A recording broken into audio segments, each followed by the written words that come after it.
नमस्कार दोस्तों, मेरा नाम है विमल सिंह। बालाजी स्टडी अड्डा में आप सभी का स्वागत है। दो अपडेट है टोटल इस वीडियो में जिसकी बात करेंगे। एक तो आपका जो डीएलएड की काउंसलिंग हुई थी 1 to 5 को लेकर के, उसको लेकर के, और दूसरी एक और अपडेट है जो कि आपका जो काउंसलिंग को लेकर के दोबारा से मौका दिया गया था री काउंसलिंग वाली, उसकी अपडेट। तो सबसे पहले बात करते हैं डीएलएड की 1 to 5 की जो काउंसलिंग हुई थी उसकी क्या अपडेट है।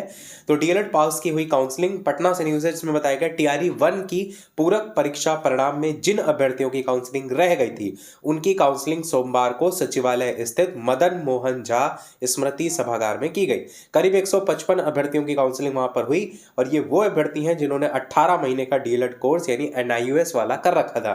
कोर्ट के आदेश पर यह कवायद की जा रही है। आधिकारिक जानकारी के अनुसार ये लोग कक्षा 1 से 5वीं में विद्यालय अध्यापक के रूप में चयनित हो गए। हालांकि इन्हें अभी औपबंधिक नियुक्ति पत्र नहीं दिए गए। तो यहाँ पर 155 अभ्यर्थियों की टोटल काउंसलिंग जो है वो की गई है, ऐसा यहाँ पर बताया गया है। जो एनआईएस डीएलएड वाले कैंडिडेट हैं उसको लेकर के, जो टीआरई 1 को लेकर के अपडेट आई थी। अब बात करते हैं दूसरी अपडेट की।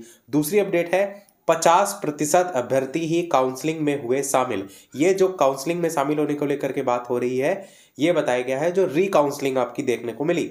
इसके अंतर्गत और भी अपडेट है। तो परीक्षा से पहले के अनुभव प्रमाण पत्र नहीं होने से कई के विशिष्ट शिक्षक बनने पर लटकी तलवार।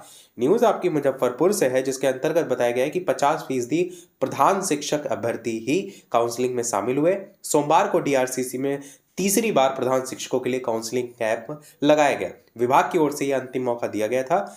इस काउंसलिंग में पिछली 2 बार में अनुपस्थित अभ्यर्थियों के साथ ही अगर किसी के प्रमाण पत्र में कोई गड़बड़ी है, हाजिरी के बाद गायब शिक्षक जो हैं, उन सभी को मौका इसमें दिया गया था। जिले में टोटल 86 अभ्यर्थियों को काउंसलिंग में शामिल होना था। इनमें 44 अभ्यर्थी ही कुल शामिल हुए। तीसरी बार में भी इसमें से कई शिक्षक प्रमाण पत्र में हुई गड़बड़ी को सही नहीं करा पाए। डीपीओ स्थापना के इंद्र कुमार जो कर्ण है, उन्होंने कहा कि कुछ अभ्यर्थियों ने प्रमाण पत्र में गड़बड़ी को सुधरवा लिया था, कई में पहले की तरह गड़बड़ी थी। काउंसलिंग शुरू होने के समय सुबह में पहली स्लॉट में ओटीपी को लेकर मामला फंसा रहा, जो कि आपको लगभग हर काउंसलिंग में देखने को लगातार मिल रहा है। हालांकि बाद में सर्वर ठीक रहा। तीसरी बार की काउंसलिंग में भी अभ्यर्थी अनुभव प्रमाण पत्र को लेकर हलकान रहे। परीक्षा से पहले के अनुभव प्रमाण पत्र नहीं लेने के कारण इनके विशिष्ट शिक्षक बनने पर तलवार जो है वो लटकी हुई है। साथ ही हेडमास्टर को लेकर काउंसलिंग मंगलवार को ही 6 जिलों के अभ्यर्थी कैंप में शामिल हुए। काउंसलिंग की तैयारी पूरी कर ली गई है। मंगलवार को होगी के लेकर के बात किया गया, जो कि आपको पता है आज मंगलवार है, इसलिए अभ्यर्थियों को जारी निर्देश के अनुसार निर्धारित समय पर कैंप में पहुंचने को लेकर कहा गया है। तो आज आपकी चल रही है हेडमास्टर को लेकर। बाकी आज 12 काउंटर पर एचएम अभ्यर्थियों की काउंसलिंग को लेकर बताया गया है कि डीपीओ ने बताया कि 300 से अधिक अभ्यर्थी काउंसलिंग में शामिल होंगे। ऐसे में मंगलवार की काउंसलिंग को लेकर 12 काउंटर बनाए गए। इस पर 50 कर्मियों की प्रतिनियुक्ति की गई है। हेडमास्टर काउंसलिंग में अलग अलग स्लॉट नहीं दिया गया है। डीपीओ ने यह भी कहा है कि काउंटर पर रजिस्ट्रेशन के हिसाब से काउंसलिंग होगी।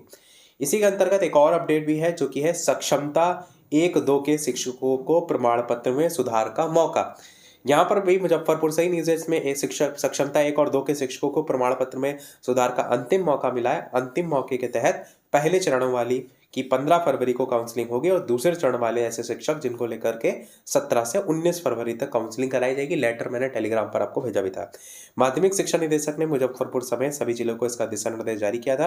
प्रमाण पत्र में नाम की स्पेलिंग आदि में गड़बड़ी वाले अभ्यर्थी शपथ पत्र के साथ काउंसलिंग में शामिल हो सकते हैं। सक्षमता 1 पास शिक्षकों की 2 चरणों में काउंसलिंग हो चुकी है। दूसरे चरण के शिक्षकों को भी काउंसलिंग हो चुकी है। 2 चरणों की काउंसलिंग के बाद ऐसे शिक्षक अभ्यर्थी जिनकी काउंसलिंग अलग अलग कारणों से पूरी नहीं हो पाई थी, उनकी काउंसलिंग 15 फरवरी को होगी। उनके प्रमाण पत्रों के सत्यापन के लिए काउंसलिंग का यह अंतिम अवसर होगा। साथ ही डीईओ के पास अभ्यर्थियों को करना होगा आवेदन, जिसमें बताया गया 17 जनवरी तक हुई काउंसलिंग के दौरान ऐसे शिक्षक अभ्यर्थी जिनका बायोमेट्रिक सत्यापित हुआ है, परंतु कई कारणों जैसे नाम में अंतर है, जन्म तिथि में अंतर है, आधार संख्या की गलत प्रविष्टि कारणों से आधार सत्यापन नहीं हो पाया है, वो डीईओ के पास आवेदन करेंगे। दिए गए आवेदन को अपलोड करना अनिवार्य होगा। तो ये उन कैंडिडेट के लिए है जो कि आगे अभी टीआरई 3 को लेकर के भी कहीं ना कहीं इन्हीं सभी कारणों से फंसे हुए हैं। तो इस चीज़ को ध्यान दीजिएगा कि यहाँ पर तो केवल 17 जनवरी तक हुई काउंसलिंग के दौरान की ही बात हो रही, पर ऐसा ही सीन आगे भी आपको देखने को मिलेगा कि जिनका बायोमेट्रिक हुआ ही नहीं है, कई कारणों से नाम में अंतर है, जन्म तिथि में अंतर है, आधार संख्या के गलत, जिनको सीधे ही वापस कर दिया गया है, उनको ही लेकर बताया गया है कि आधार सत्यापन नहीं हो पाया, वो डीईओ के पास आवेदन करेंगे और आवेदन को अपलोड करना होगा। हालांकि ये अभी जो बात हो रही है ये केवल 17 जनवरी तक हुई, जो काउंसलिंग के दौरान को लेकर के बताया गया है। हो सकता हो जो टीआरई 3 में री काउंसलिंग को लेकर दिशा निर्देश जारी हो, वहां पर भी इस तरीके की चीजें आपको देखने को मिले।